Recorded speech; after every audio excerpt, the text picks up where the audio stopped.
I first got sheetrock dust in my hands probably when I was 7 or 8. My dad built homes when he was an English teacher. I was a sophomore in high school. We moved up to a farm near Princeton, Minnesota. I probably learned that I had a talent for putting things together and building things when I was about 13 and started building tree forts in the neighborhood. And I was always the initial one up the tree with a hammer, hanging by an arm, trying to hold a board and pound a nail at the same time to get the base of the tree fort in. And I think I quickly became the architect, the chief carpenter, and the other 2 or 3 boys with me would just follow my command. And probably wasn't so cognizant at that point of what I was doing or that I was actually started project managing at that time. But I think looking back, building tree forts is where it all started. In the late 1970s, John Murphy, a senior in high school, began framing homes and working on small remodeling jobs for other builders. In 1983, he figured he might as well make it official. And at that time, the very first name of the company was John Murphy Builders. Being so creative, I had to come up with a creative name. The business of one grew steadily in that first year or so, and John soon asked his brother Dan and a friend to join the fledgling company. It was 1984, and John somehow found the time to build his first home in Fridley. It's my firstborn, Ben, with lipstick all over his face. This is my first office in Fridley in my basement of our 2-story home there that I had built. We moved into our new house in Fridley with 2 carpeted bedrooms and no kitchen and a microwave in the basement. But I was happy because I had my home. My dad there looks like he's putting on a tool belt, actually. He helped us on the electrical on 2 homes I built. We just called him Sparky. In 1987, John's brother Nate was asked to join the family enterprise. He became a very accomplished carpenter, and some point later decided he wanted to pursue a different career path, and he's still doing carpentry, but he's doing it on his own terms, which I can respect. In the early 90s, John cleared a heavily wooded lot in New Brighton and built his second home, which also became his second office. Those early years we lived in New Brighton, and we did a lot of projects right in New Brighton and Fridley. Those are, a lot of word of mouth. Started advertising in the local phone book, just a little tiny ad when you really had to think about if you were going to spend, $11 a month for an ad. Colin Jones was our carpenter. He was known for being a scrapper and a recycler. He looks like a young man here. His Plymouth Horizon truck with his homemade top carriers and a salvage chair. We saw him pedaling by in the morning on his way to work and riding past a new home we were building. So we thought, this is odd. We have a carpenter riding a bicycle with a basket in it. He put his tool belt in there. After I built this new home in Little Canada, his wife, Carol Lee, had introduced herself. And she told me about a year after that they were planning on building a home. And she said, well, one condition of building the house for us is you got to hire my husband, Colin. And I thought, well, he seemed harmless enough. I'm not sure if he'll be able to take his bike to our job sites, but he came on and he was willing to do anything and everything, and he was eager. He's been with us now 25 years. Yes. And he has been memorable and remarkable and hardworking employee and much appreciated.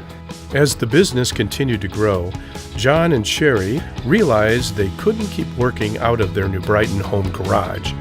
They soon found a commercial building in Blaine, which serves as the current office and display center in the North Metro. It was at this time that John finally convinced a young Dan Flaherty to join Murphy Brothers as their first full-time painter. When I started in 1997, the company consisted of possibly 5 people, besides the Murphys. Within a year, we'd be hiring a second painter and then a third painter, and it wasn't hard at all to keep them busy, and soon we had a stable of 5 or 6 painters full-time on staff. So painting actually became an important part of our business and almost operates as a separate department, which is under Dan's oversight and has been for 20 years now. He had mentioned that he wanted to grow a company that would last beyond him. That's the vision, building something that has a legacy. You can't do it all by yourself. And the first person that John would have to trust is Sherry. She's got a lot of credit to be given. Moving forward into the late 90s, early 2000s is when I got focused on the idea of, remodeling could be a business too. In the 70s and 80s, remodeling was something that carpenters did when they weren't building new homes, and it wasn't much of a business. There was often very little design. It was mostly thought as fixing things. I met and talked to some of the early industry leaders in the nation and followed the idea of let's build a business when we can raise the bar. And so I would say our business definitely evolved to meet that need. In the late 90s and early 2000s, John added several key lead carpenters to his team to help take the company to the next level, including Mark Arnson, Shawneel Strip, and Rick Fox. Rick's really remembered for his commitment to his work. He was relentless on getting it right. Sean's kind of our straight guy, funny guy. Yeah, Mark has been with us just closing in on 20 years. Mark's an excellent carpenter. Like all our lead carpenters, they all take a lot of pride in what they do. They maybe don't always feel as appreciated as they are, but they're absolutely crucial in the success we've had as a company. There was a number of people that came out to work on the house. And even that part was a lot of fun because the crew was happy and, they had their music, and I work from home sometimes, so I would sit in the other room laughing at them, having fun and doing their job. And they're just in there singing at the top of their lungs, just having a great time getting their work done. But at the same time, while they're having fun, they're doing, this perfect work. The pride in their work was a lot of fun to see. In the mid-2000s, John was developing his own Murphy Method design-build process and hiring more full-time dedicated staff, including Cherie Poissant, to both land projects and to bring a greater emphasis on design. She's proven to be an excellent designer, great for clients. She's done many of our award-winning projects. I'm very grateful for all of my clients and my team members that I have, and having so many people call you back for another second, third, fourth. I have had 9 jobs for one couple. I did one really fun project. It got a Cody Award and a Master Design Award, which was really great. But the carpenter wanted to quit during the project because of the complexity of the framing and the barrel vaults on the ceiling. But it turned out beautifully, and they love it. 2007 was a watershed year for Murphy Brothers. A young man from Iowa named Jonah Smith arrived on the scene, joined the company, married John and Cherie's daughter, Nikki, just as the Great Recession rolled into town. I always tell people 2007 was one of the most memorable years for me. It was great. Our youngest graduated from high school. Our daughter got married in the summer. We built this home, and then wham. We were able to hold it together, but only after losing about half of our staff.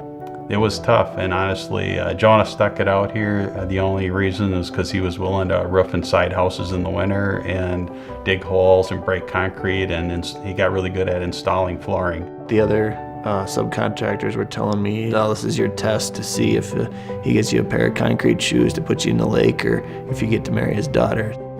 There was one garage that I remember having to do the 40 square roof by myself, about 15, 20 below, and I was not a happy camper that day. And now he's one of our design build consultants, in that early years of doing the hard work, doing the grunt work, learning how to become a good carpenter has given him a big leg up. And so there's 7 of us there trying to raise this wall that's 42 feet long, 16 feet tall. And we got it up to about right here. And we were about to drop it, and then John yells, "Go, go, go!" And he pushed it all up, and that wall was probably about 2,000 pounds if we would have dropped it. That was one of those moments you just kind of go, okay, he's a little crazy, but we got it. During the next 5 recovery years, John added more design-build capable staff, including longtime friend and Shertail relative Jeff Robinson. In 2014, John expanded into the South Metro market, acquiring Sass Construction from owner Mark Sass and opening up a new design center in Chanhassen. John also kept on several key Sass personnel. I took on production manager Jamie Rosenlund and his brother, who's a carpenter, Ivan Sass. They were part of the package, and actually I was quite interested in them. As the current decade draws to a close, Murphy Brothers continues to grow and win awards. Well, I think the last 5 years has been fun again. It's hard to steer a car that's got the brakes on. So now that things are moving again, there's opportunity to define the direction that we're going and to think about possibilities again instead of just kind of hanging on the edge of the pool. So yeah, it's fun. The 35th anniversary of Murphy Brothers is a convergence of recognition and gratitude to all the clients, subcontractors, and strategic partners who helped make this milestone possible. Starting with Country Lumber up in Becker, Shaw Stewart Lumber, Hirschfield's, Corbin Schreiner's our sales rep for them. Samuelson Cabinetry. Oh, yep. The Cambria people, Granite Tops. Jeff at Rightway has been great. Steve at Glacier. There's so many different people over the years that we've worked with that have just been phenomenal. Clients that stand out the most to me, Lynn Gettleman is probably the first one that comes to mind. Just a joy every day to be around. Mary Anderson was a wonderful lady to work with. She would bake me cookies every day. And we don't take it for granted. We feel like we have to earn it every time. We wish everything went perfect on every job all the time, but we've been around long enough to realize that that's not realistic. All we know, what we can promise, is that we're always going to finish doing it right. We're going to stand behind our work, and we're never going to back down from doing the right thing. My name is Lynn Gettleman, and I congratulate John Murphy and his team on his 35 years of being in business. I'm Jeff Murphy. I'd like to congratulate John Murphy and the whole company on 35 years. That's a great feat. Congratulations. My name is Brian Fanamel, and this is my wife, Jenny. Congratulations, John, on being in business for 35 years. And here's to another 35 more. Hi, I'm Cindy Vavra, and John and I live in Eden Prairie, Minnesota. A huge congratulations to John and Murphy Brothers. We have such fond memories of them in our hearts, so we feel very special to be part of their past 35 years. Hi, I'm Mary Pat Kotursky, Eric Moore's wife, and I congratulate Murphy Brothers for 35 years in business. Wow, marriages don't even last that long. That is really an accomplishment. From John and Sarah Lee Hovanek. We tip our hat to you and your crew on this 35th anniversary occasion. John, you guys are like family. We congratulate you and celebrate with you. Congratulations on a job well done.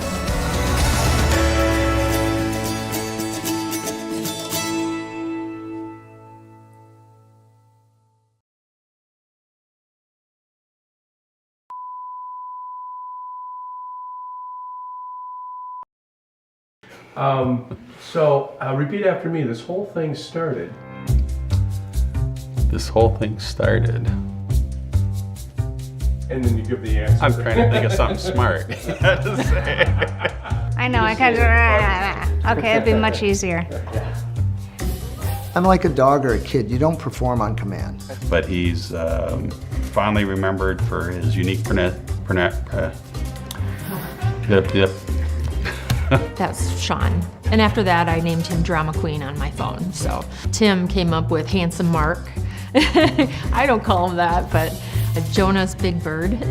Around here, we only require you to work half a day. We don't care which 12 hours it is. The interest rates started coming down, and things got a little easier, and I lost my train of thought where I was going with that.